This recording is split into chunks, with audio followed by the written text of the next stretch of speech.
large siltstone. Like a marsh formation, and we have lots, so this is more like a conglomerate within the sandstone. So you just run your fingers over this, pick up a piece of material, you can feel the coarseness of the actual rock. Come on. Tinggal.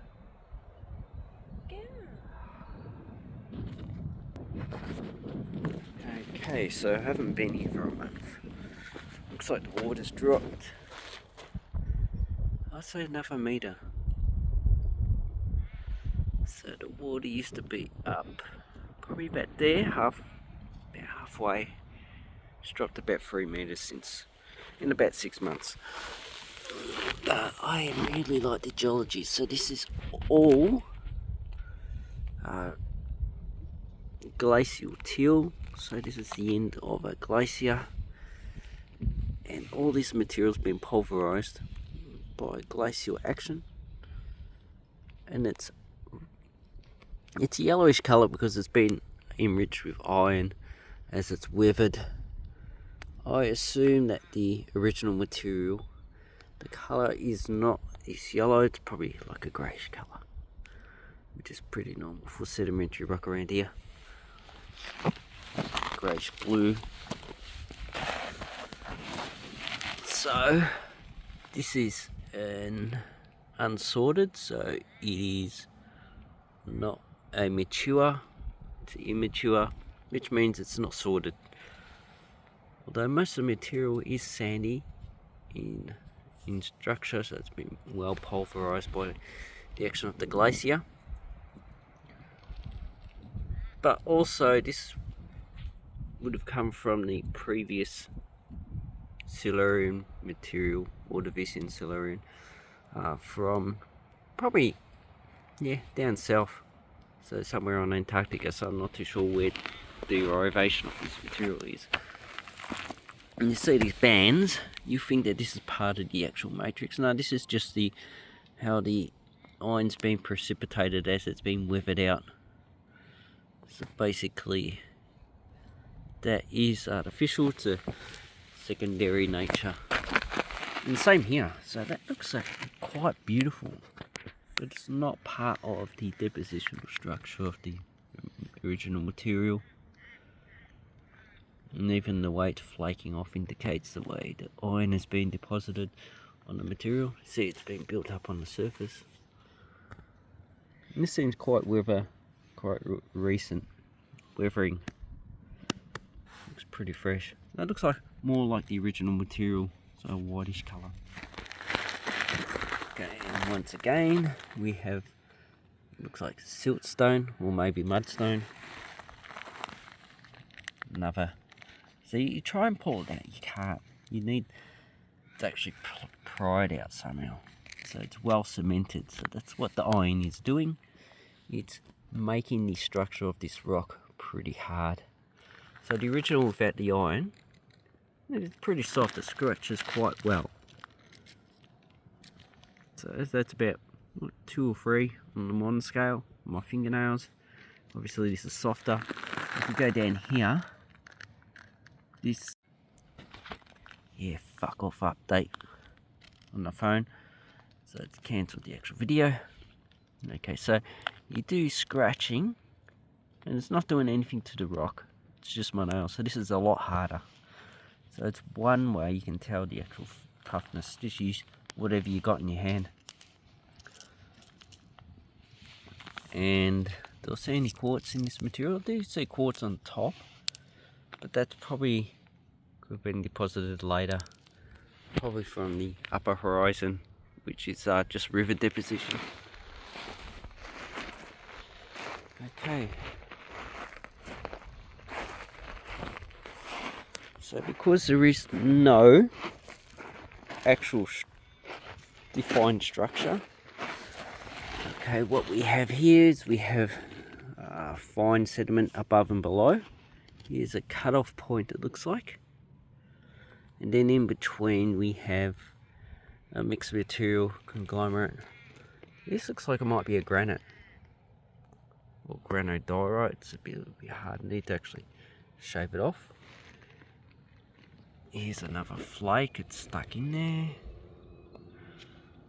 So we have banding. So this is probably, this might be outwash. I'm just guessing here. This is probably outwash. So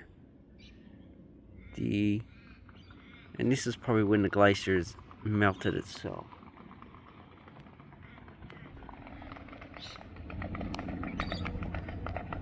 Ooh, black swans.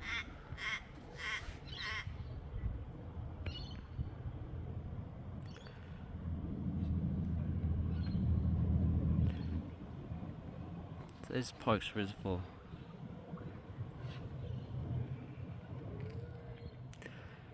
Okay, they're gone. Yeah, so pretty much November last year, all this is underwater. That's why it looks pretty fresh. And then over there, it looks like it's pretty black, indicating that that's been oxidizing on the surface, not under the water. So under the water, it keeps it pretty fresh. It probably slowly disintegrates. Wave action is eroding it. And here we have a lot of iron being precipitated on top of the surface, but it's been eroded. And this is softer than that, so the iron would be flaking off as it's been undercut. Okay, so we'll talk about that. Okay, we'll talk about this. Okay, so this is probably when the glaciers quickly melted, I would say, and retreated. This is probably when it's come back, and then it's melted again. So it looks like a little depositional cycle of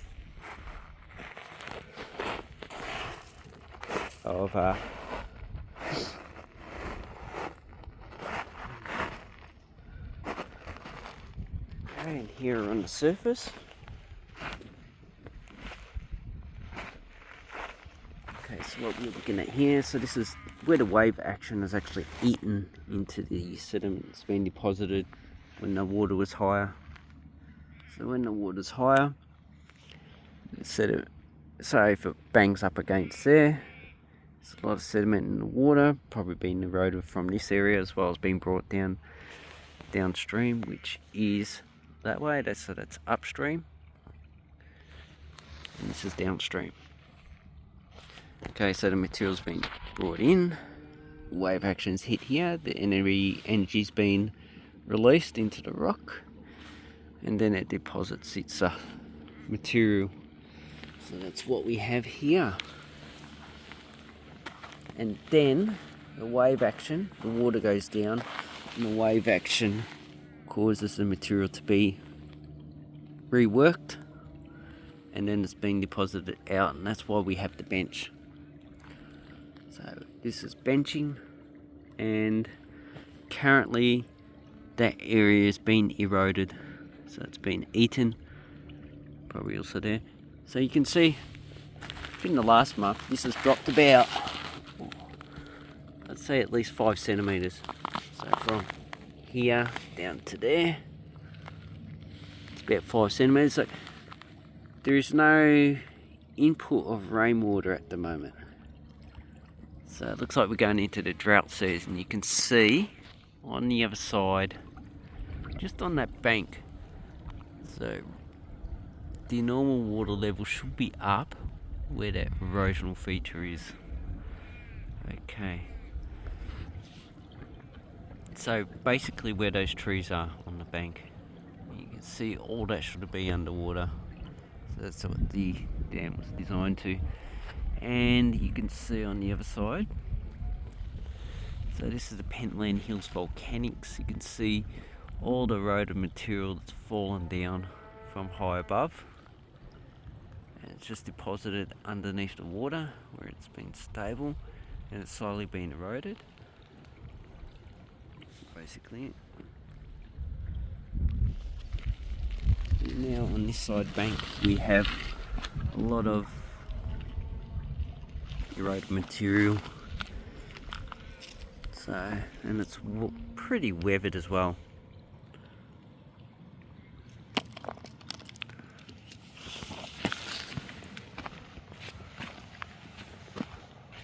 So these are the fun features that I like to come and have a look.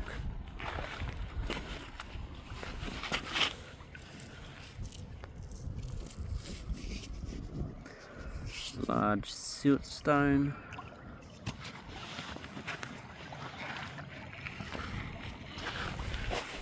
This looks igneous, but I think that's a mudstone.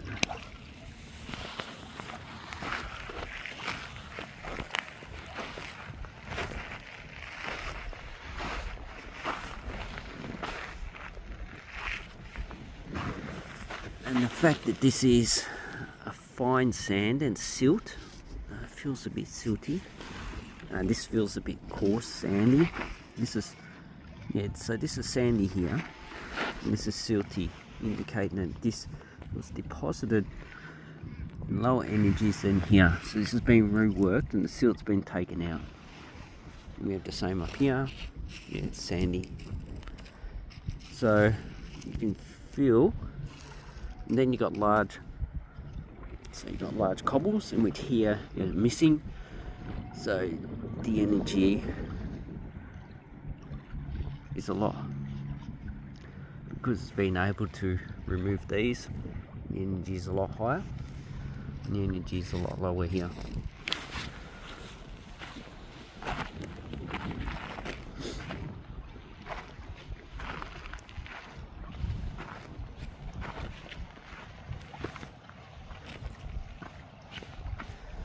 You see there's no fossils in this material.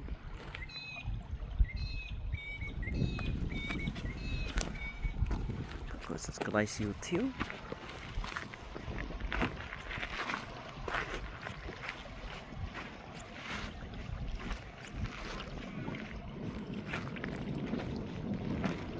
Yes, I reckon the way we're going, there's going to be no water here like in 2009. Very interesting.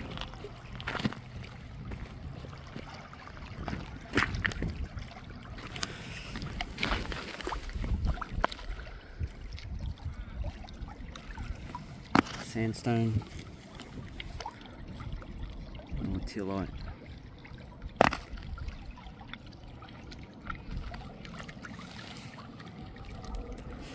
There's them gold in this bloody quartz. Anyway, happy Easter everyone. Hope you had a fun day. Now I'm going to Hamilton. Hammo Hole, here I come.